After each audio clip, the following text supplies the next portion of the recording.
Hello and welcome to the Rask Network.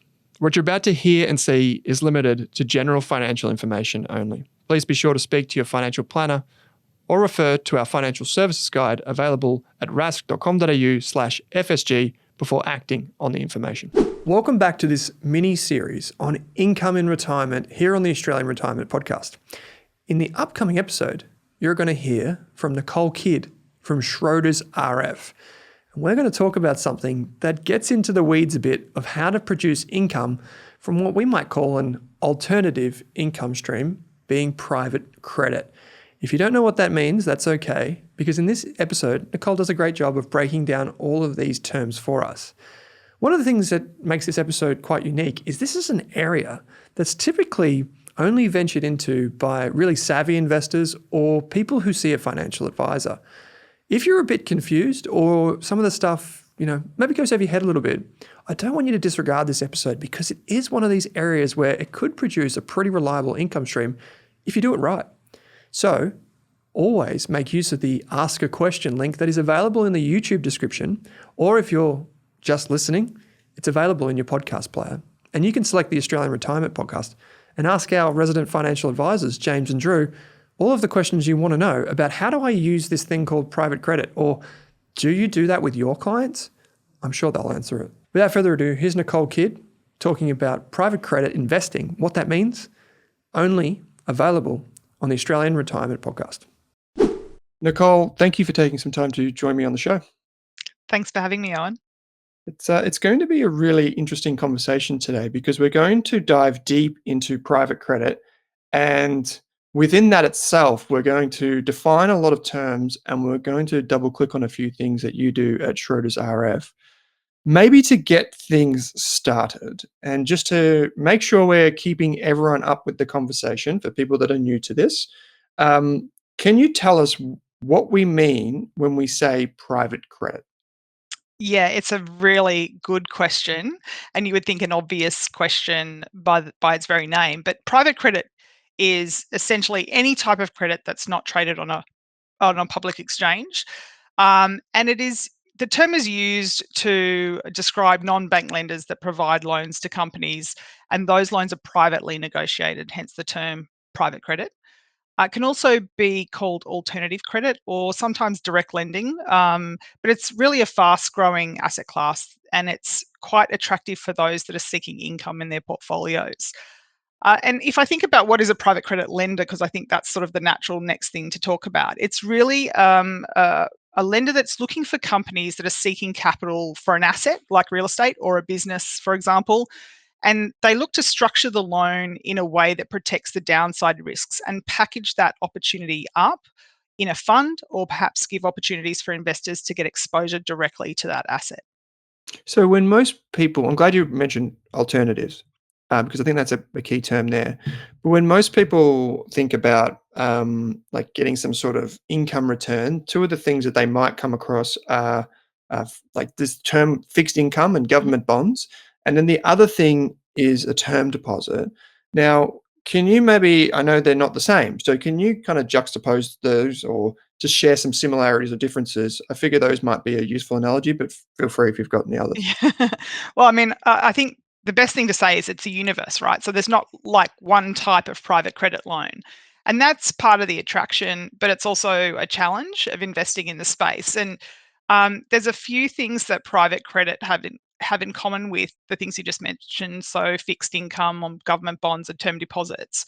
So, um, you know, private credit doesn't have a correlation to listed markets. So, say for perhaps interest rates, there's no real connection between what happens in listed markets to how a private credit portfolio might behave.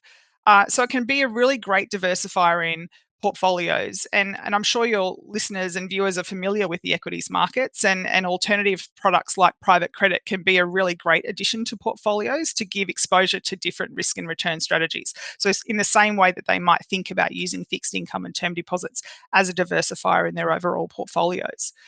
But the loans themselves are not traded on an exchange. And though we do have some listed private credit funds in Australia, the vast majority of private credit exposures that investors can get access to are highly illiquid. And that means it's not easy to redeem or sell your investment prior to its maturity.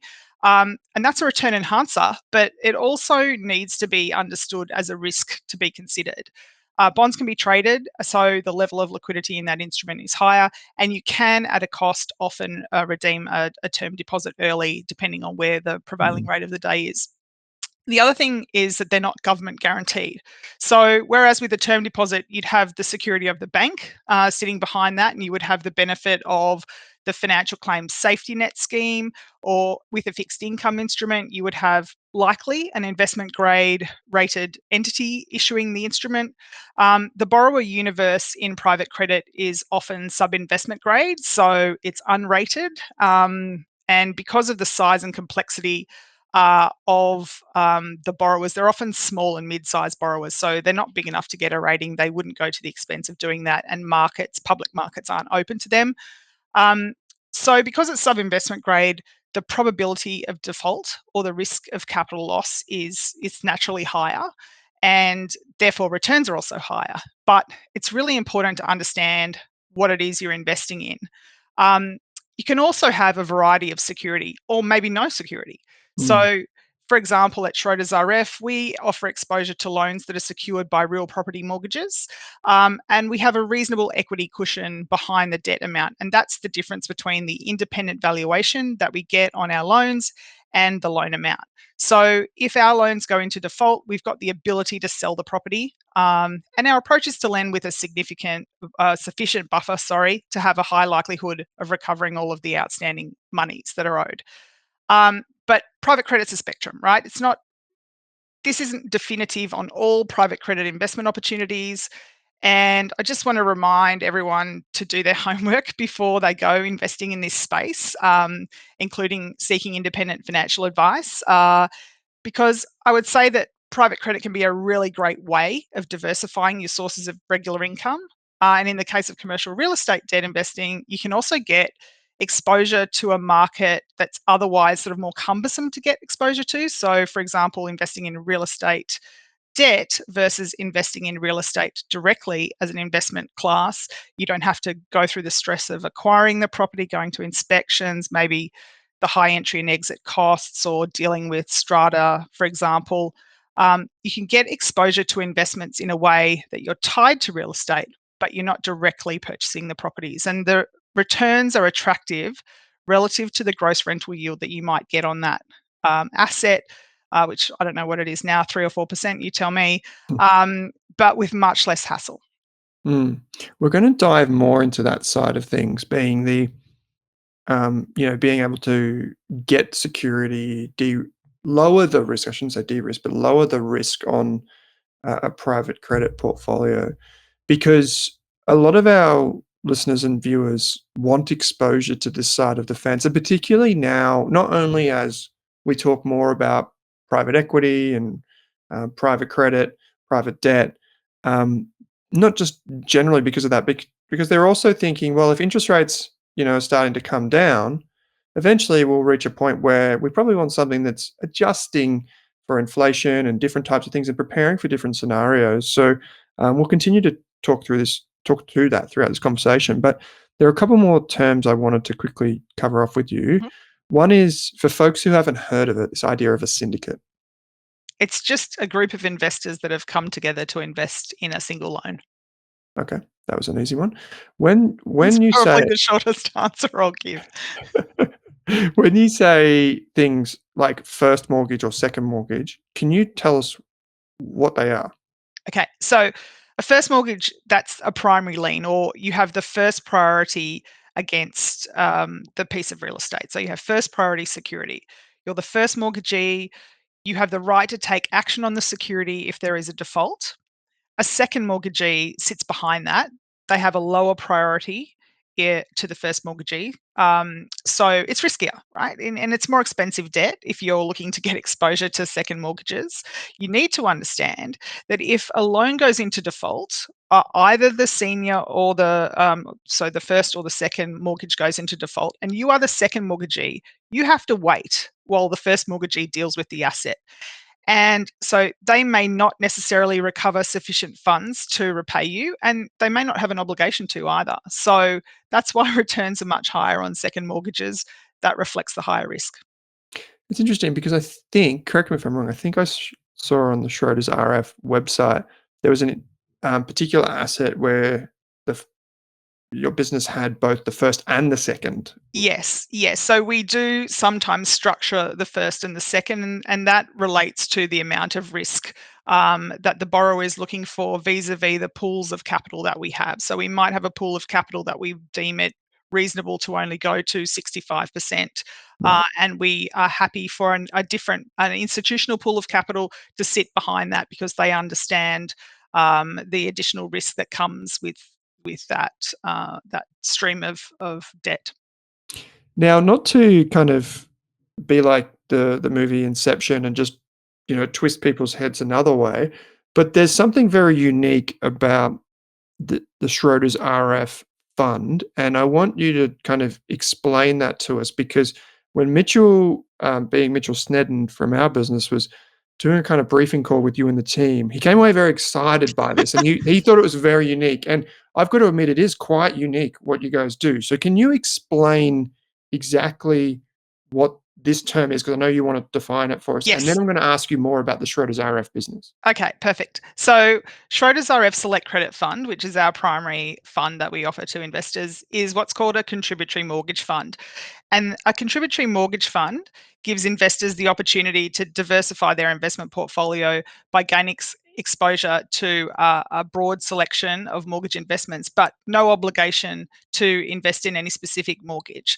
So if you become a member of the Select Credit Fund, it means you have the ability to see investments, but not the obligation to invest in them. So you have the flexibility to choose which mortgage investments you want to invest in and how much. And funds are returned to that member or that's a member of the syndicate once the loan has been repaid. So it's perfect for people that like to curate their own portfolios and take a really active approach in how they are looking to invest. And another key feature of a contributory mortgage fund is that any loss is confined to the specific syndicate involved rather than being shared across the entire fund. So that means if a capital loss occurs in one syndicate, it doesn't affect other syndicates, but it also needs to be reflected in the risk that you take as being part of a syndicate. So again, we'll go through in detail how we think about creating an opportunity for investors to consider, because I think it's really important to understand that very much you need to have a finer understanding of the risks associated with investing in this type of product, and also who it is that's doing the investing on your behalf. So this is kind of when I was doing some research and I was reading the PDS and doing all this type of stuff. It strikes me as like instead of this is just me from the outside, right, Nicole? I would describe this as more of like a platform than a fund. That's how I'd think about it in my head because it's kind of like you get access to opportunities as they come across rather than one particular strategy that's within one fund. And the reason I think this is quite interesting is because a lot of the stuff that we are talking about today traditionally has been like out of touch for what we call retail investors Yeah. in Australia, for direct investors to come along and say, well, I just want a bit of this or a bit of that. And it's always been who not necessarily like what you know. And then there's been also regulatory rules prohibiting people from actually putting their money to work in this way. Maybe to talk a little bit about Schroders RF, can you give us a sense of like who the business is? Just, Mhm. people have probably heard of the name Schroders, but maybe not necessarily Schroders RF. So can you just explain that from a high level before we go on? Perfect. Well, I mean, it's a really good point you make, but Schroders RF is celebrating its 25th anniversary this year, and we've been showing these types of investments to retail investors for 25 years. It started in Port Macquarie, which incidentally is also where I started my career in 1995 as the graduate trainee at National Australia Bank. So Hmm, it's quite serendipitous that sort of I'm back in and around a business yeah. that sort of started its own career in the same place as I did. That aside, Schroders RF is a joint venture between Schroders Group. So the global asset manager has about 200 years of experience, about 1.4 trillion Aussie equivalent of assets under management, and the RF Group. And that is the family investment office of Andrew Roberts. And Andrew Roberts' family founded the Multiplex Group, and he was formerly the CEO of that business before it was subsequently sold to Brookfield.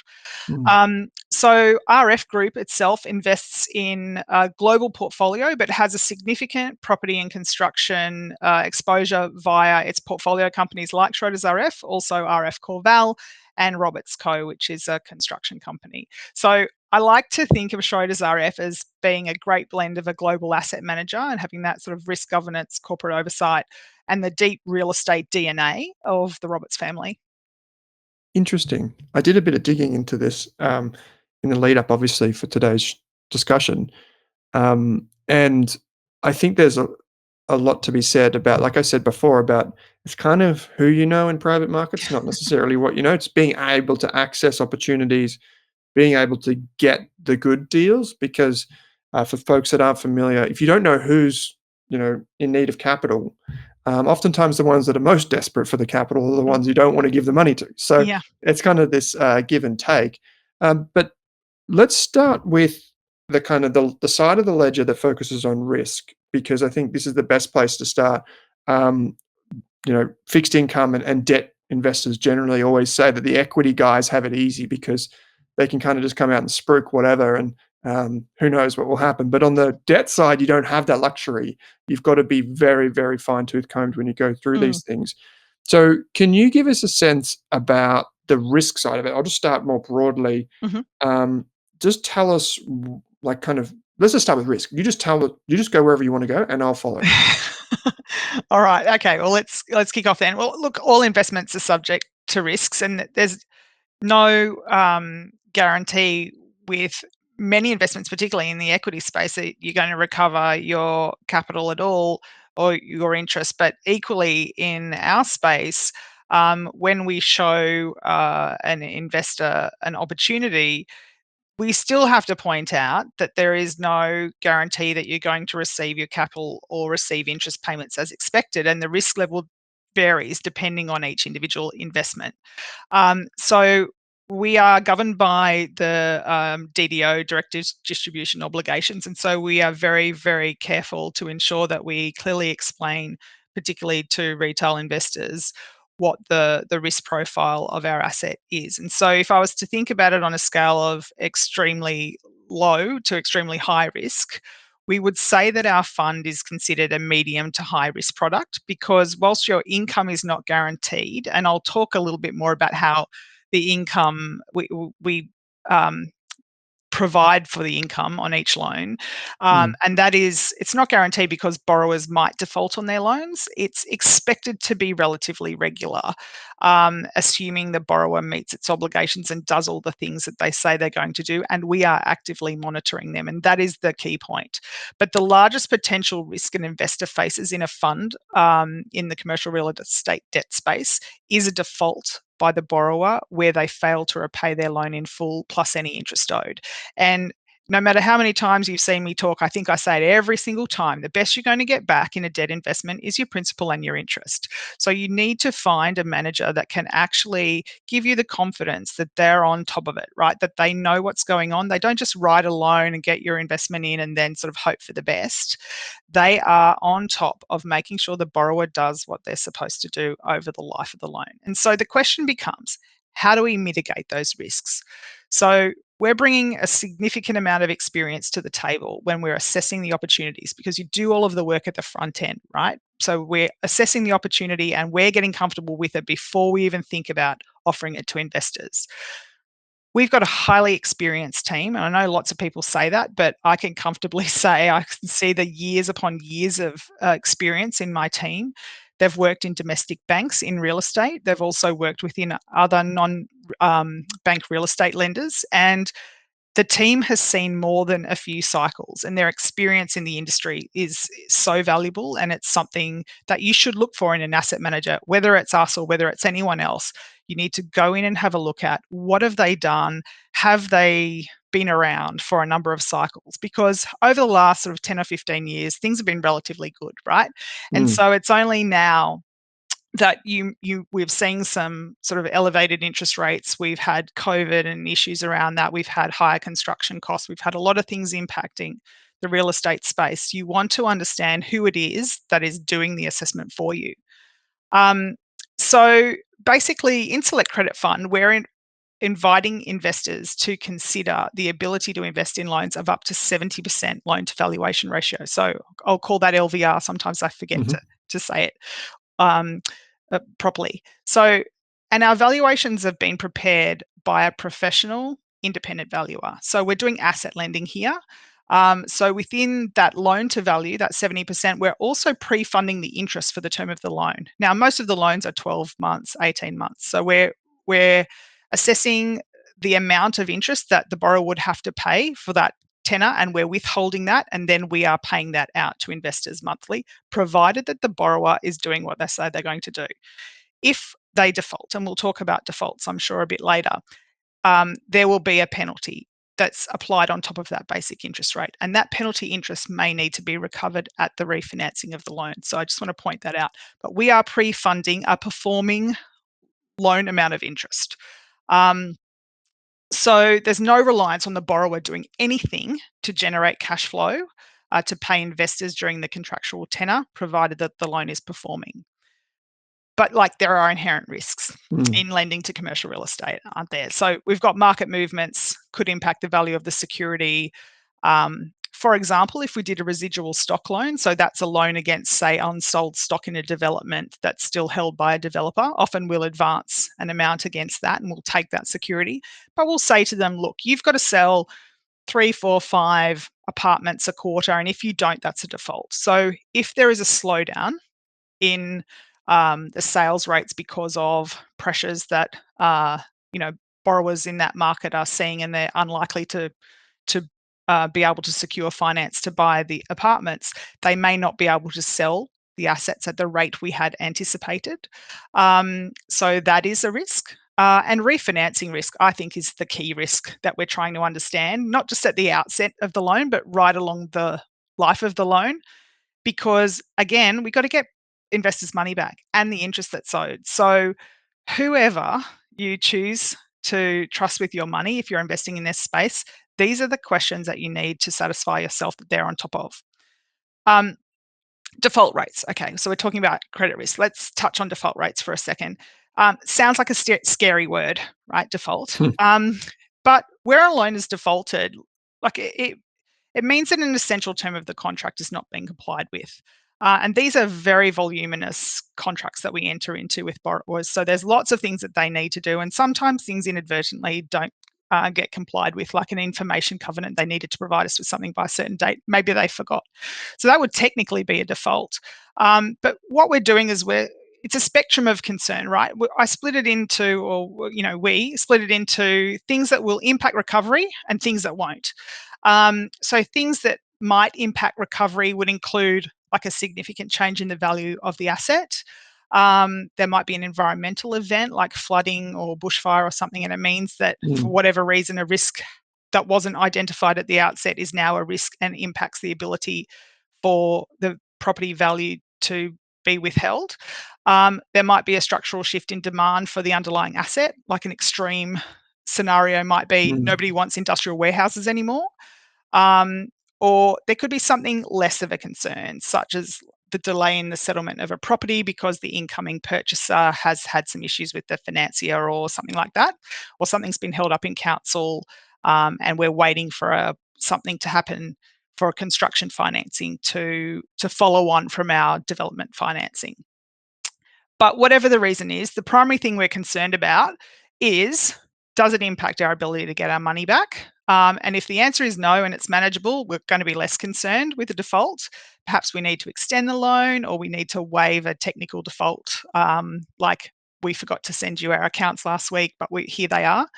But if it's anything material, we're springing into action, right? We're taking steps, perhaps to appoint an administrator. We might be looking to sell the asset to recover our investors' money. We're going to do what we need to, and we have the powers to do what is needed in order to recover our investors' money to the best of our abilities. But I have to say that's actually rare. we kind of don't get to the point very often where we have to appoint administrators, let alone think about appointing them. Maturity default due to understandable reasons happens a lot more frequently. It's often really short term, and it can be exacerbated, at times like now, sort of coming into Christmas, where banks are really busy, so it might be very difficult to close your home loan for the purchase that you're making. So there can be delays at times, like Christmas and the New Year. So we talked about penalty interest. Trying to think of the other things that we need to cover off on. Any penalty interest that we receive is passed on to investors. Right. A perfect world would be there are no defaults, but I mean, that's unrealistic, right? We're reliant on so many factors of people taking us out from a refinancing perspective or a partial pay down perspective, and we're not in control of those things. All we can do is be in control of the scenario that we are managing. But I'm pleased to report we have a really low actual loss rate. Those losses, as I mentioned, though, are experienced by the syndicate of lenders relating to the asset themselves. So, yes. Yeah, can I actually? There's a few. You said a lot of interesting things there, but if I Was a lot. call out a few of them. Yep. So one of them was that you said you pre-funded, in my words, my Yep. jargon, you pre-funded the income that goes to an investor. Yes. So if I'm The performing income. Yeah. performing income, so tell Yeah. me if I've got this right. I go on the Schroders RF website. I've got my money. I'm ready to go, and I join one of these syndicates. I think I get the documentation. I look at an opportunity, and I go, all right, I'm going to put some money into that. Hmm. And then what effectively After happens? you've become a member of my fund first. After, yeah. But what typically happens is then I would receive, typically speaking, in a Mhm. performing like asset, I would get a monthly payment, and then at the end, should all Get your things principal go back. well, get the principal back. Now, Mm. you guys are sitting in between there, making Mhm. sure that that asset's performing and so on and Mhm. so forth in the meantime, and you step in if things start to go wrong because you have the first mortgage Mhm. typically and these types of things. Um, the other thing that I wanted to just quickly cover off on is how much does someone typically need to be able to invest with you? Well, our minimum investment is $20,000. Oh, so it's just like a Um, normal. yes, Yeah. and we would recommend people then invest that $20,000 over a number of underlying loans. So some of our syndicates can be quite large, but we have the ability to manage that, and you would be issued a number of units in the syndicate. So your proportionate share of the interest for that month is distributed to you with a statement and all of the normal things that you would expect to receive. So this is another one from, I'm thinking from like the investor's perspective. I'd imagine that they would spread it across a few different opportunities. Um, I know this is kind of just maybe potentially catching you off guard here, Nicole, Mhm. but roughly, like if some, I imagine once someone invests once and it works pretty well, they get comfortable with it. I imagine they do it quite regularly because they'd be familiar with the process. Like, is that a fair assumption? Well, I mean, yes, and I suppose if you think about our investors, as we've said, 25th anniversary this year, and we've had many investors that have been with us for the long haul, right? So they are repeat investors.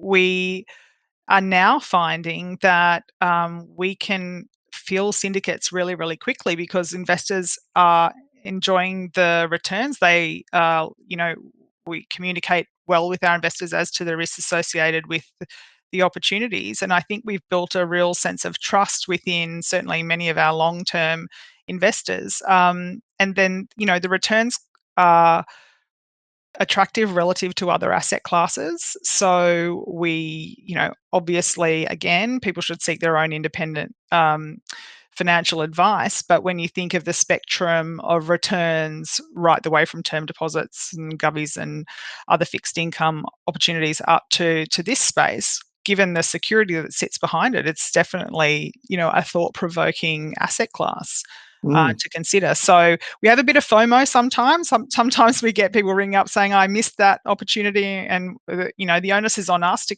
continue to originate to provide investors with new opportunities to consider all the time. And so that's really the challenge because, we look at many, many more loans than we actually show to investors. We are sort of picking through all of the loan opportunities and competing also in the market to win these deals. But we need to make sure that they're appropriately structured and that they are priced relative for the risks that we're asking investors to take. Because our fiduciary duty is to investors, not to structure a great deal for a borrower. We're trying to sort of sit in the middle to make sure that we can make both of those things happen. I wanted to ask, you covered a lot of it just before, but I wanted to ask a question around the borrowers, just for people's benefit. They're thinking, well, you've mentioned like real estate, you've mentioned companies. What is it like? What is the typical type of, I guess, borrower that comes to you and says, "Hey, I need some money to do this thing." Like, what are they doing with it? And secondly, like, what are you guys doing as those checks and balances? Like, one of the things that I saw in the documentation was in the PDS, for example, was you even check that to make sure that they've got adequate insurance and these types of things. Like Oh, absolutely. yeah, how detailed is that process? I guess. So who is the borrower Yep. and what do you do to check them out? Okay. Well, I mean, first of all, let's cover off on why a borrower would come to us versus a bank, for example. And Sure. look, it's we're able to do things often that banks cannot or would not do. And for example, we might be able to act more quickly.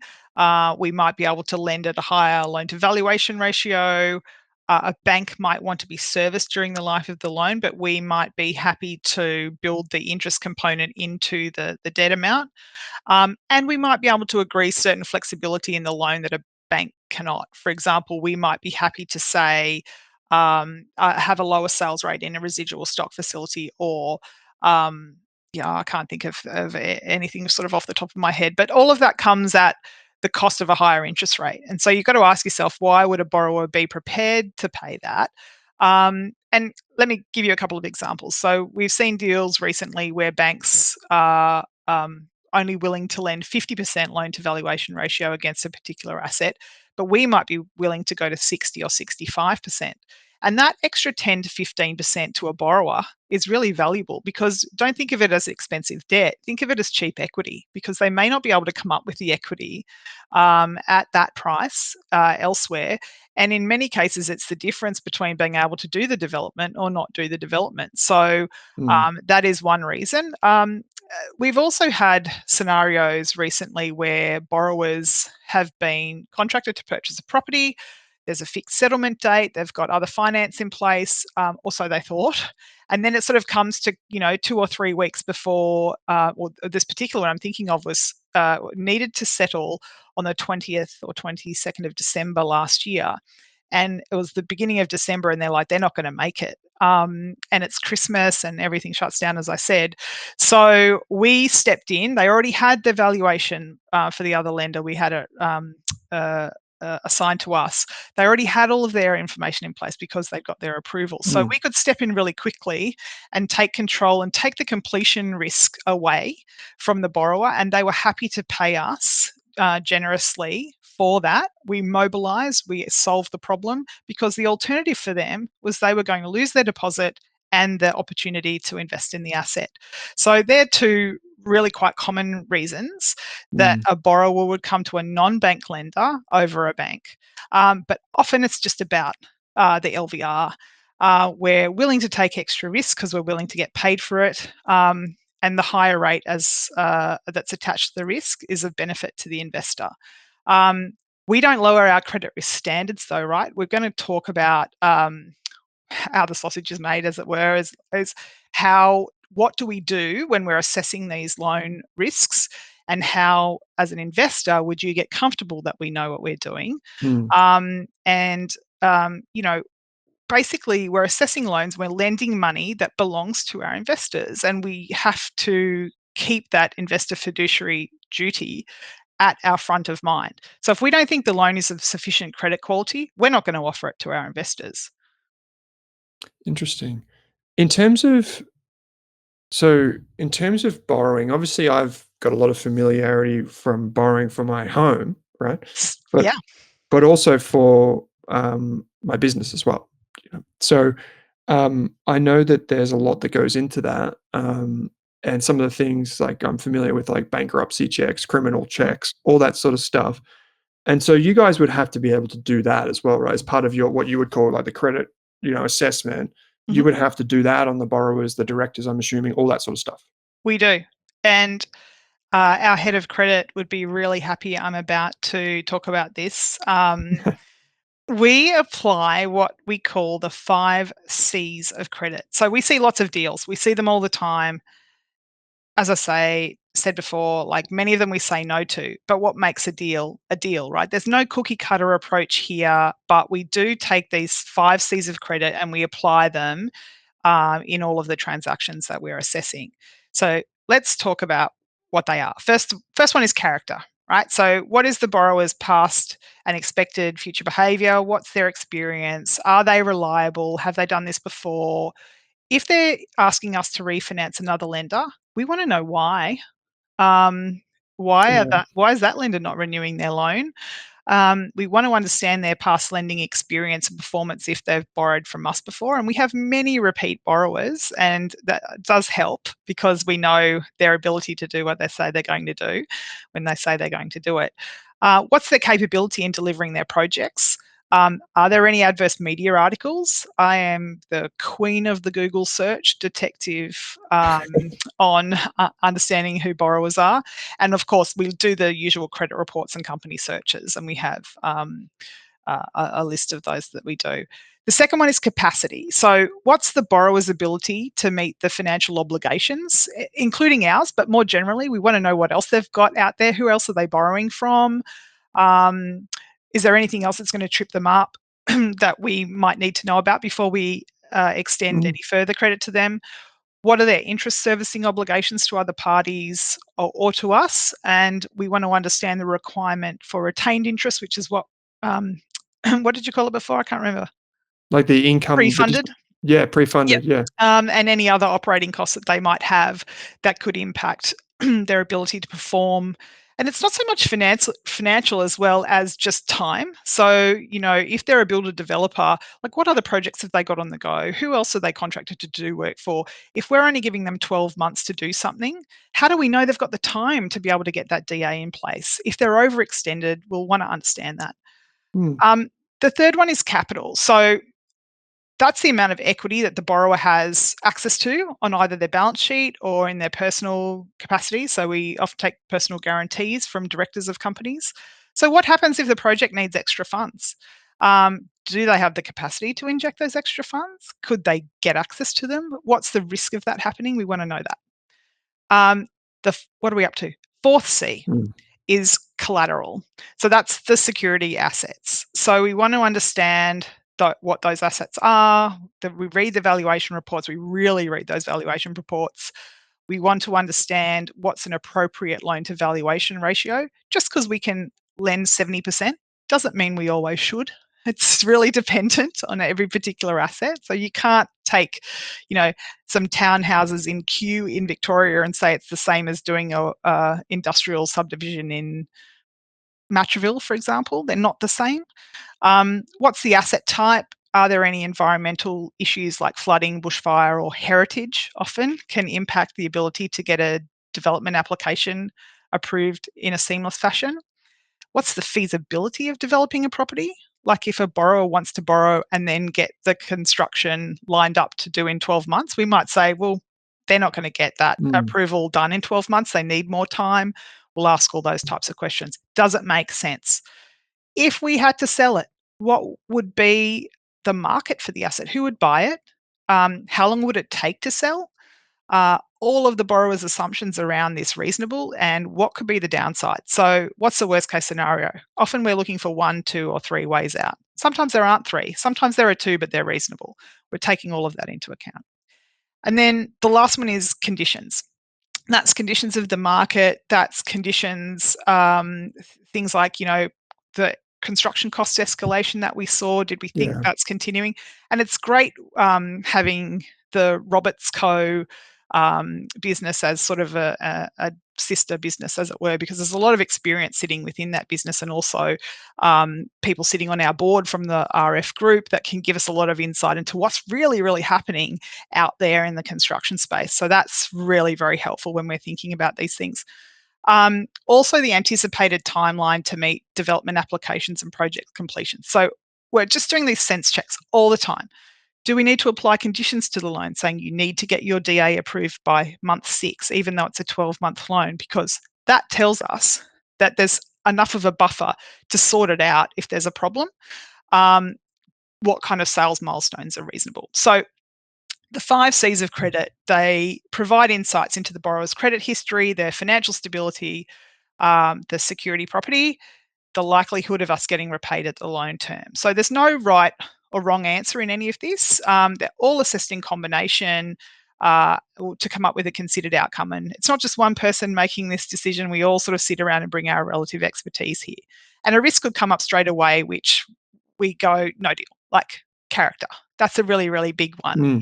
We are, even though we're an asset lender, some people might argue it doesn't matter who it is that you're lending to because you can just sell the asset. It's time. It takes a lot of time, and it's cumbersome to actually realize an asset. It's not our preferred way of getting our money back. We just like the thing to happen in the way that it's supposed to happen. So that's a pretty big one for us to say no to. So we can do our regular searches and see they have a poor financial history, or that could be enough to say no. But for example, if they're only doing townhouse developments and all of a sudden they wanted to do a really massive development, we might go, actually, you're really quite good at this. That's a bit of a stretch. Why don't you get an independent project manager in to help you do that? And we'll build that cost in as part of the feasibility. And then, we get the comfort that somebody with experience is overseeing the project. So sometimes that can help us get the deal done. I would point out, though, that we don't really offer construction deals. We don't offer construction deals in the Select Credit Fund, but I'm just making the point because it's an educational discussion that other funds might offer construction, and these are the types of things that they might take into account when they're assessing loans. But look, the ultimate decision making comes back to answering the question, how do we ensure that there is a clear and reliable path to getting money back? And if any of the 5 C's aren't answered in a way that gives you the comfort that that can happen, then it's just a no. I feel like I could talk to you all day about this and get really nerdy with everything. But I wanted to I've probably got 2 more questions for you. One is, if I was to become a member of the Schroders RF platform, is my lingo, all the things that you've just mentioned, maybe not in that exact order or what have you, all of that sort of stuff for each syndicate, your due diligence effectively, like your documentation, is that available for me to see? Like your effectively that summary version of your research? So basically what happens, you become a member of the Select Credit Fund. The information on the fund is in the PDS, and the target market determination is also there. And then once you've become a member of the fund, you are shown opportunities via a disclosure that we call a debt funding opportunity. So that's a sort of a 2 to 3 pager with all of the key information to assist you in assessing the loan opportunity. And we'll assess all of the the high level risks and mitigants. So what is the deal? Here's a picture. Here's the summary. Who is it? What do we think about this? What's the pricing? What's the price, the return, the tenor, all of that kind of stuff. Then you would express your interest in investing and with an amount, and then you would receive a supplementary syndicate PDS, so an SPDS, which is the disclosure document, and that has all of the details, the comprehensive details of the final investment terms. You're not committed to investing until you've signed and returned that. So you can express interest and get the SPDS and go, there's something in here that I missed or I wasn't aware of, and I don't want to do it anymore. And that's totally fine. Okay. I feel like there's got to be a round 2. So for anyone that's watching or listening to this and wants us to go way deeper into this, I'm really keen to do it because I think this is a really interesting thing. But my final question, this is always the question that I ask for people that have just come onto the show for the first time. And given your wealth of experience, not just doing this, but in other things before this, one of the questions that I always ask Nicole is, if you could go back in time and tell your younger self one thing, could be finance, could be business, could be life, could be literally anything, what would it be? Can I have two? Of course. About life, I would say you'll never regret being present in the moment with people that you love, because you never know when they might not be here anymore. And then about investing, I'd say commercial real estate debt looks great in portfolios. And my question for you is, can we have a round two? Yes, I think we can. Yeah. I think we need to, because there's so Yeah, much. As you know, I had a whole bunch of questions here that I haven't been able to get to, but I love that advice for being present with people. I'm I not just, great at it, but I think about it all the time.